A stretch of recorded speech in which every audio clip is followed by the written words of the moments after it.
ahead. Can't say enough about the schedule on Sunday, April 21. Now to Rina Villamor for a quick update. Yes, guys. So much frustration still the Lady Stags coming into this fourth set. Katulad na lang ng sabi ni Coach Clint kanina, ngayon pa ba kayo manghihinaan ng loob kung kailan fourth set na? Ang sabi din ni Coach Clint kanina, ang naging problema nila during that third set was their communication. Basically, there are three important words for them: patience, confidence, and composure. Just as Steph mentioned earlier, that they have to move on from their errors. They cannot let frustration sink into them because it will create more errors on their part. And lastly, individual efforts must be given on their side. Back to you guys. Let's see if they can respond to that kind of coaching, Rina. They have responded so far. Yes. They are in control of the set. Crosses one hand. Alam mo, coaching, you choose your words also at the right time, eh, no? Ganda ng palo. Oh, just too much. I like the way Crisostomo and Bully are now teaming up to look for other angles. Especially since Ortiz and Manzo are in front. Iniiwasan. Oo, iniiwasan. Tsaka alam naman nila na naging effective ang blocking na UST in the third set. Yes. Oh, and Maizo this time with a powerful hit. Corpus with a humble.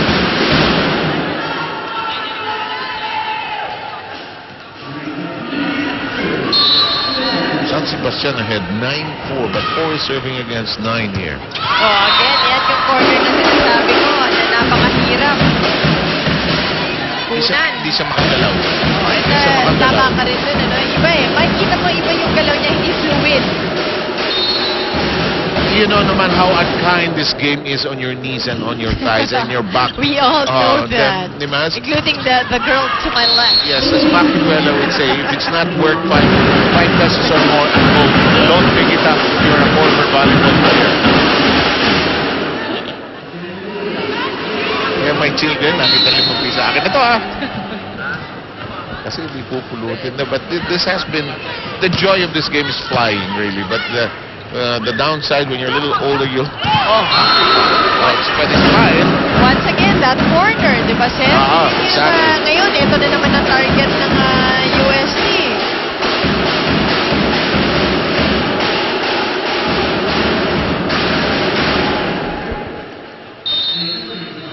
It is a 6-10 count.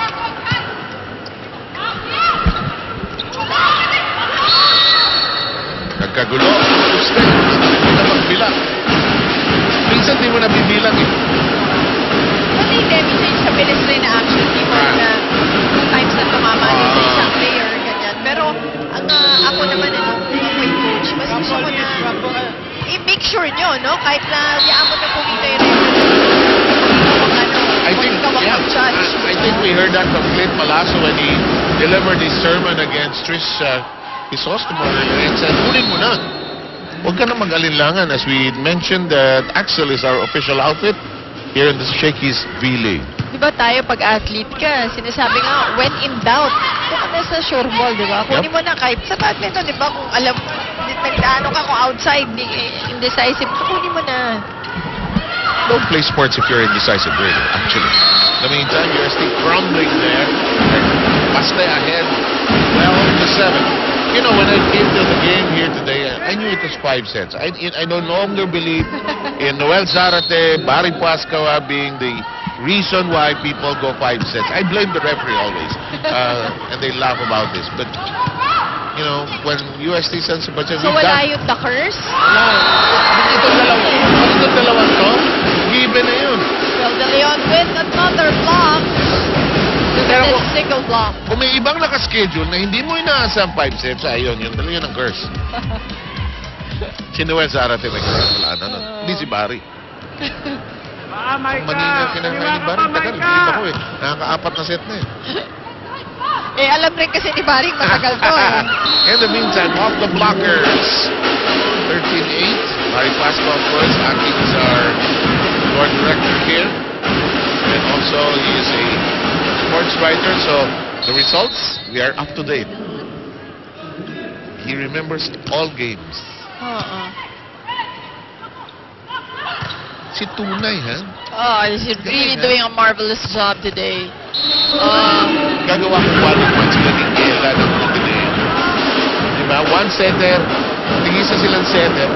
Parami yan na spike. Tingnan natin. Sarap panoorin ng dalawang yan. Saltones.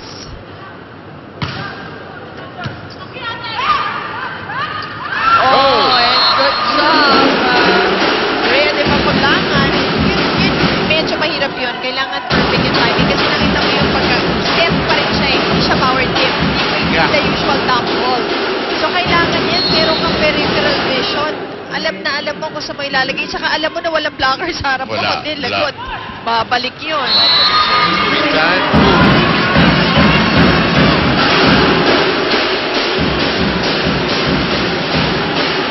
I think when you go and coach any sport for that matter, I think you should be prepared for the errors. Really. No matter how much you do well in practice, the errors will just come. Pressure, the ability of the other side, and so many other factors. Yes. Yun yung level ko ng pagka-magaling na coach. Yung ang bilis yung pagkabasa kagad, adjust kagad. Kahit yung sa palitan ng tao, o sa palitan ng play. When you change your course when there's a roadblock, actually, huh? Nicely done. Nice. Next touch. So USD 11 blocks so far. San Sebastian having only 3. Although this is service department, it's San Sebastian with 8. USD not so far behind with 6. Sebastian feels like this is the longest set of their lives, actually. Oh, that's overset, but good job on Burbano. Dinukot sa ilalim. Pinaluan ni Jeng. Inside pa.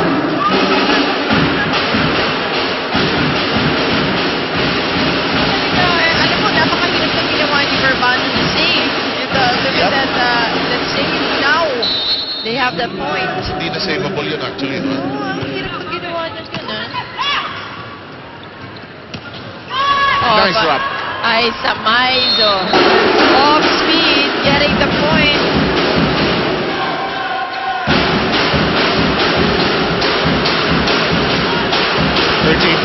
Close as ever. 2-9. All set to serve. Carmela has just played so well this afternoon. Oh! Ross is in a rare, unpoised motion there. Lastimosa hammers it. Wally is rejected. Tall players from USC, that's Ortiz and Maizo, ganging up on Jenko Lee. Ganda ng offensive blogging pag ganyan kalaki. Dahil kasi redirect actually the ball off spike.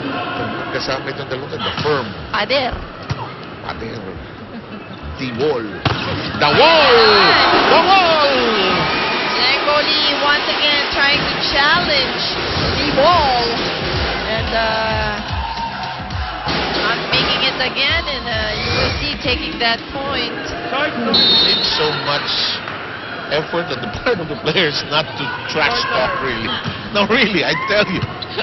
Pigil na pigil. Pigil na pigil. So the tip of your lips and your tongue, and you just try to control, which is more sporting.